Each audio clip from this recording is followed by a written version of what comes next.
Hello, peeps. This is the bio video for Dreams, the Demos. I recorded this record rather quickly because I was having problems with my thyroid and there was talk of taking it out, and I was really scared that I had cancer and I was never going to talk or sing again,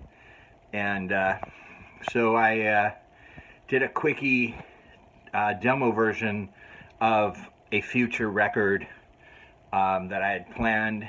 So these are just piano vocal quickie demos of a bunch of songs that were laying around that I really wanted to get onto a record at some point. The first song is Desert Stream.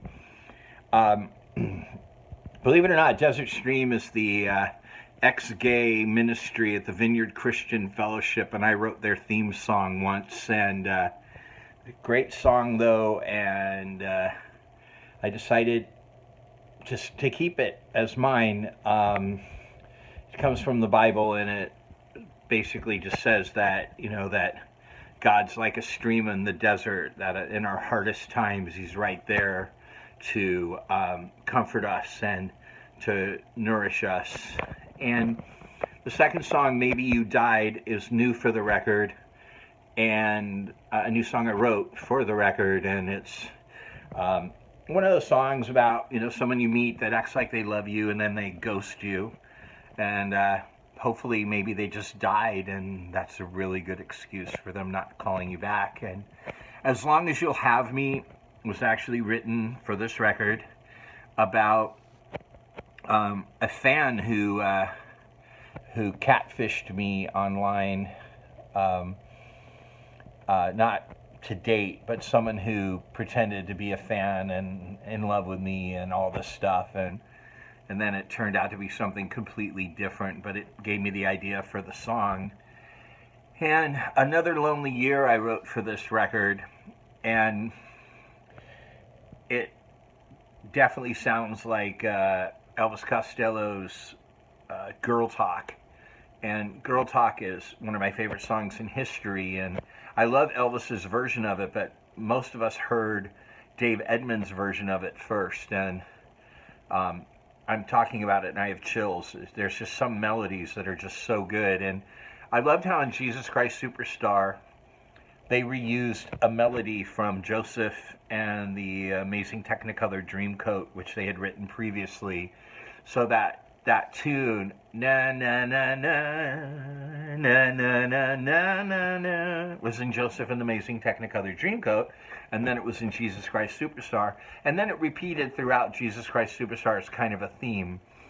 So I knew my song sounded a lot like Girl Talk, and I went with it, and I repeat the tune again in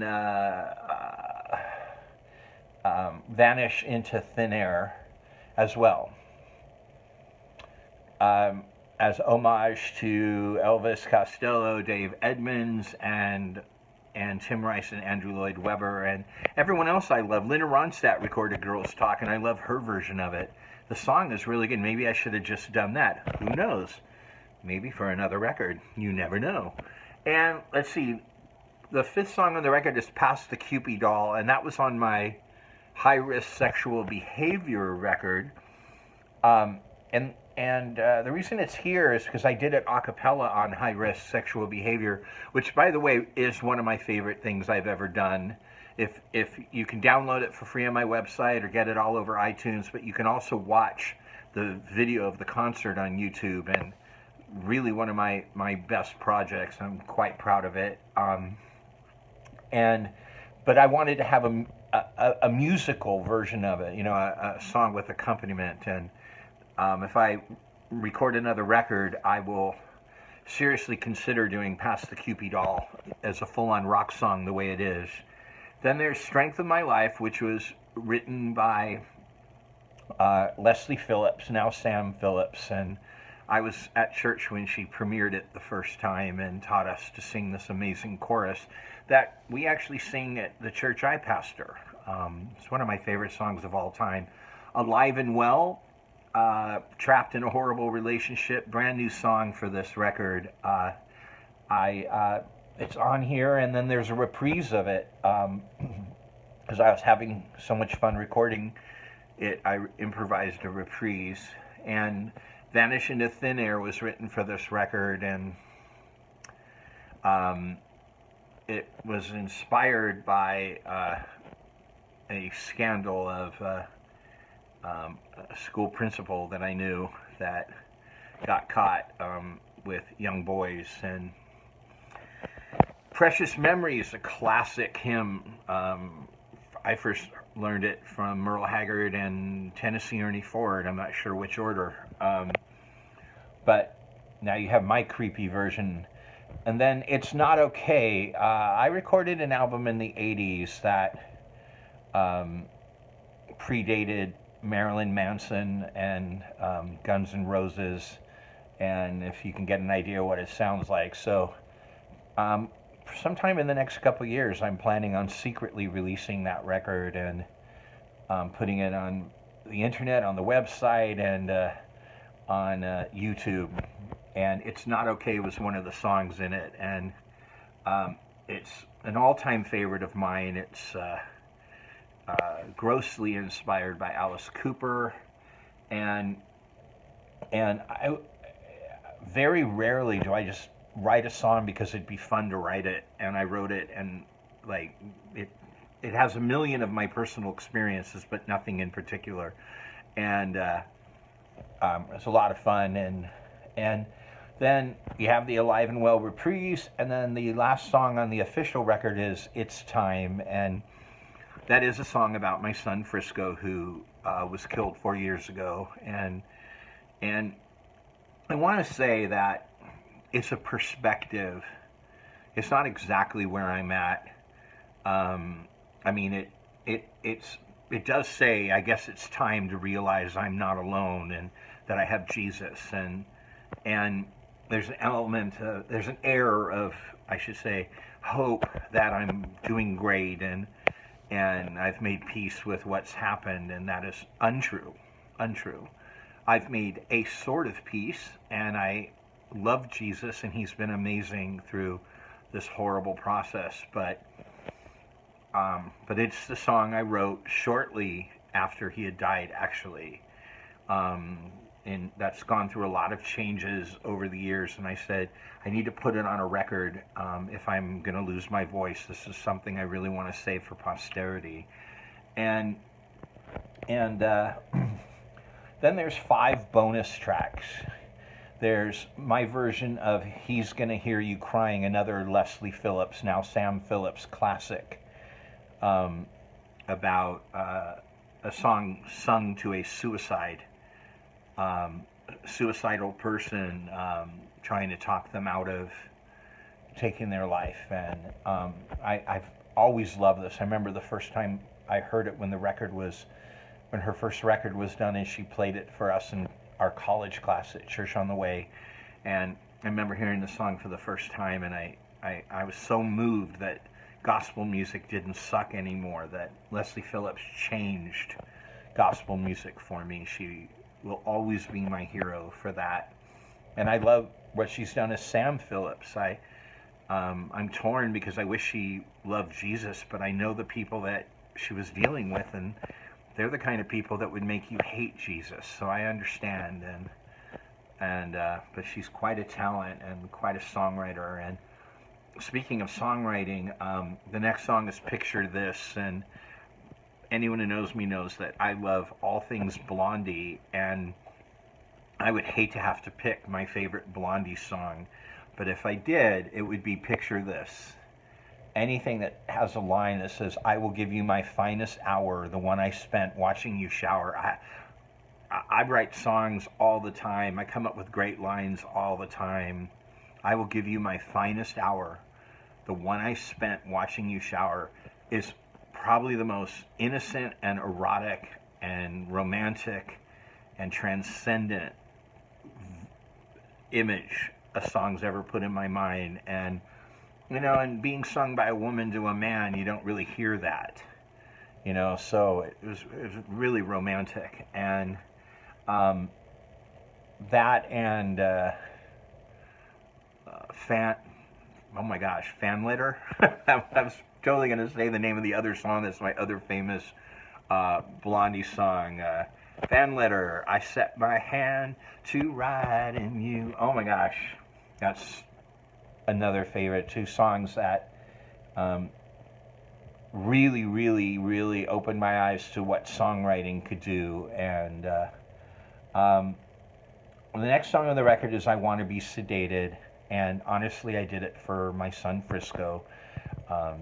He loved all things punk rock, and he loved the Ramones.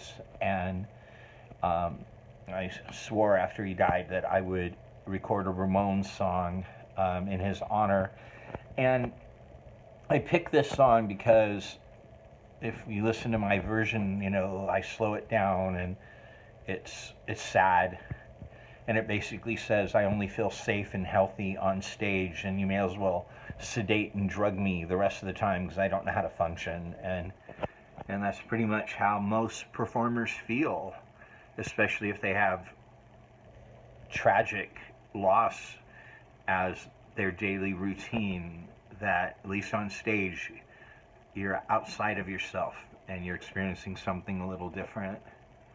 And the next song is called The Rooster Always Crows at Dawn, and I had written a bunch of songs based on Western films, Westerns, and for a project back in the 80s.